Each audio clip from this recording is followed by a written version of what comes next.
Olá, seja bem-vindo, seja bem-vinda ao nosso canal Desafios e Soluções.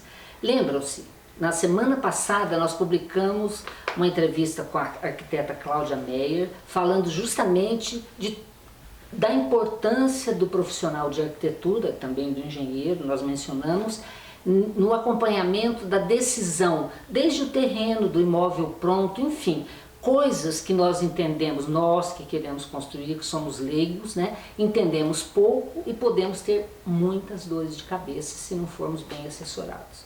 Então, para isso, nós estamos aqui com a engenheira civil Rosângela Nader, para justamente a gente conversar sobre este passo a passo que acontece antes da decisão de se instalar, de começar a construir, etc., num determinado lugar, bairro, enfim.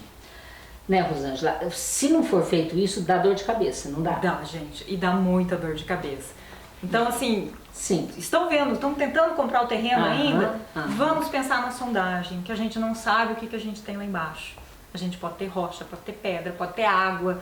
E então, como que a gente faz essa sondagem? Só pra gente entender. Essa sondagem é contratada uma equipe que vai lá e ela vai analisar cada camada do solo e a resistência disso, a que altura eu tenho água, ou se eu tenho pedra, ou se eu tenho rocha, que daí a gente não consegue perfurar. Normalmente é feito isso? Agora, com muita frequência? Não, infelizmente não, com pouca frequência, e agora é por norma, tá? Nós temos NBR aí que a gente tem que ter essa sondagem e facilita muito, não que facilita o serviço, mas evita muitos problemas lá na frente.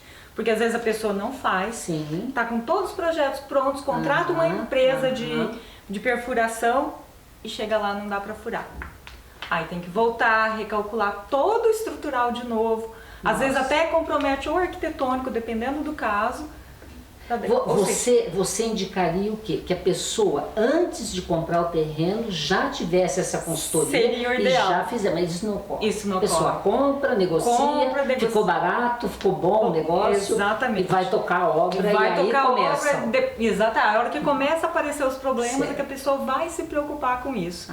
E na verdade, a gente com os profissionais, tanto arquiteto quanto engenheiro, a gente está tentando mudar essa concepção na cabeça dos clientes, que é necessário, é obrigatório por norma fazer as perfurações. Você faz aí um mínimo de 3 furos para saber o que acontece em cada camada. Tá? Eu já peguei projeto que a gente não conseguiu fazer piscina, era rocha. A piscina ficou elevada e coube a criatividade. Ser uma desilusão enorme. Coube a criatividade do arquiteto em alterar isso e fazer essa piscina para cima e não para baixo, né? Mas não era aquilo que o dono do terreno da casa queria. E aos poucos eles tiveram, porque não tinha como a gente implodir o local, porque nós tínhamos até casa em vizinhos, não tinha. E o custo de tudo isso também afeta muito durante a obra, né? A verdade, eu imagino, que não ter um acompanhamento, uma assessoria profissional, inclusive além de mexer com o seu bolso, mexe com as suas emoções, né? E o desgaste todo, e a quebra do sonho, aquilo que você imaginou, porque as pessoas quando estão construindo, eu imagino, eu na verdade nunca construí, comprei alguma coisa pronta. Mas eu imagino que as pessoas desenhem, fica cheio de sonhos, rabisquem um quarto, a cozinha, como quer. Aí de repente não dá para fazer a piscina de sonhos. Os netos que viriam ali, já imaginou? E normalmente a casa é a casa dos sonhos. Às vezes a pessoa consegue construir a casa com muito sacrifício. E aquela casa que ela sonhou, idealizou e compra um terreno numa rua que de repente não tem esgoto, não tem transporte, não tem uma série de dificuldades que acabam desanimando o cliente, tá? Às vezes até questão de transporte, de material, é tudo bastante, tem que estudar o todo. Você não pode só pegar o seu terreno individual e querer fazer alguma coisa. Me diz uma coisa errada, percentual chutado, por exemplo, um engano desse em escolher a melhor topografia, um declive muito grande que a pessoa não calculou, comprou e não calculou. O que isso pode acarretar? Ela quer manter o lugar, adora o bairro, etc, sei lá eu. Mas de qualquer maneira pode acarretar quanto numa obra a mais? 10%? 20%? Daí para mais, viu? Porque é complicado, depende de caso a caso. Mas às vezes acontece do terreno ser tão em aclive que a gente acaba fazendo uma laje. Entendi. Deixa um vazio, que a gente chama de caixão morto, para não gastar com o muro de arrimo, que é muito caro, é caríssimo, né? É ferro e concreto, basicamente é isso. Então, e aterro também, às vezes a gente acaba tendo alguns problemas com aterro, se ele não for bastante compactado, pode aparecer fissuras com o passar da obra, do tempo. Então, às vezes é melhor até fazer uma laje. Entendi. E ignorar aquele terreno para não encarecer mais ainda o custo da obra.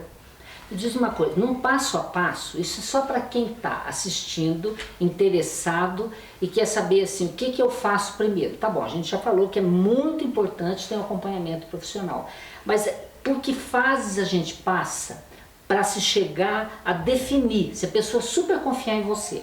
Não, eu quero, Rosângela, o que você me disser eu vou fazer, tá? Mas me explica que eu tenho esse terreno, eu preciso construir isso. Você fala, vamos dar, sei lá, 400 metros de construção, não sei o quê. O que ela tem que prestar atenção? Que você aconselharia? Bom, começa a gente já começou pela vizinhança, pela infraestrutura do bairro. Perfeito. O que ela quer fazer, né? Na verdade, aí já entra o arquiteto também. Junto, claro, né? Essa conexão boa, arquitetura, engenharia, perfeito. E daí, em cima do que eles estiverem discutindo com o arquiteto, a gente vê a possibilidade da engenharia deixar aquilo em pé. Entendi. O arquiteto bola, mas a engenharia tem que fazer, tem que executar aquilo. Tem que executar aquilo. Aí sim, a gente entra com esse processo de sondagem, para daí fazer o projeto estrutural, desenvolver toda a fundação, e a gente vai caminhando passo a passo. Se a casa ou qualquer construção, tá face norte, face sul, aonde eu vou colocar as placas solares da parte hidráulica? Hoje em dia a energia fotovoltaica está aí com tudo. Eu preciso ter um telhado que seja de acordo para maior captação de energia, e às vezes não foi pensado nisso lá no começo. Tem um lado certo para essas placas? Sim, a gente tem que sempre colocar a face norte, né? Perfeito. Então a gente tem que aproveitar o máximo possível de tudo isso. E com isso, por isso é que tem que sempre estar a engenharia e a arquitetura juntas, porque são muitos detalhes, são muitas fases que a gente vai passando. Tem a questão da legislação, do zoneamento, contratação de pessoal, o contrato tem que ser bem feito com mão de obra, que isso também dá bastante dor de cabeça para o proprietário com o passar do tempo, e estudando cada fase dessa, com o sonho da pessoa, que ela sempre quis fazer, no bairro, no terreno que ela comprou, o que a gente consegue casar tudo isso. De qualquer maneira, o ideal é que se tenha um projeto, que faça essas avaliações e que não se tenha, que é o que nós conversamos com a Cláudia Meyer, não se tenha uma lista de surpresas desagradáveis. E que vão fazer você gastar muito mais, não é? Com certeza. Normalmente que era para ser 2, passa a ser 6, e aí? Né? O que acontece às vezes das pessoas contratarem, tem muita gente que ainda toca uma obra sem profissional nenhum. Pois é. Como contrata o pedreiro e vai mestres de obra, uns que se diz que tem uns mestres de obra soltos aí no mercado, né? Tem muita gente. Daí a pessoa, na hora que vai fazer, ela começa a colocar ferro a mais, com medo de poder dar algum problema. Ou seja, você acaba gastando mais em ferragem, em concreto, que ela vai fazer tudo super dimensionado para não dar problema. E mesmo assim, às vezes a estrutura não suporta esse excesso de peso que foi colocado. Então tem tudo isso. Não vão pelo caminho mais curto, que pareça mais fácil, porque no final das contas vai custar muito caro. Esse que é o detalhe, porque o que pode aparecer de surpresa, ninguém não tem como prever, vai falar, olha, aconteceu isso, mas vai dar um furinho no orçamento, e esse furinho acaba sendo um rombo, rombo, e daí? Então a coisa é complicada. E daí você tá com aquele dinheiro contado para fazer aquela construção, naquele padrão que você queria, e de repente você acabou gastando muito nesses atropelos que tiveram aí, e você não consegue finalizar a obra. Eu imagino. Por isso que muita gente faz um pouco e deixa o resto para fazer depois, porque realmente nós estamos falando assim de uma empresa que se preparou, que tem um capital guardado, mas se a gente pegar uma classe média, que está tentando construir, quer ter uma casa com a sua cara ou seu negócio numa determinada região e incorrer em tudo isso, meu Deus. E o que você falou também, né? Mas é uma burrice, não é? É o sossego, né? Poder dormir tranquilo também. Claro, e continuar sonhando que vai ser feliz ali e tal. Com certeza. Muito bem, muito bem. Muito obrigada, tá? Eu acho que assim, somando as dicas, não é legal? Somando as dicas dadas pela Cláudia Meyer, somando mais a Rosângela Nadri, nós temos uma boa conjunção de arquitetura e engenharia, né? Que é justamente o propósito nosso, Desafios e Soluções, mostrando que essa conexão é boa, é melhor para estruturar o seu sonho e trabalhar bem as suas economias, investir bem, né? Com certeza. Muito obrigada. Até a próxima entrevista. Ah, não se esqueça, se inscreva no nosso canal Desafios e Soluções.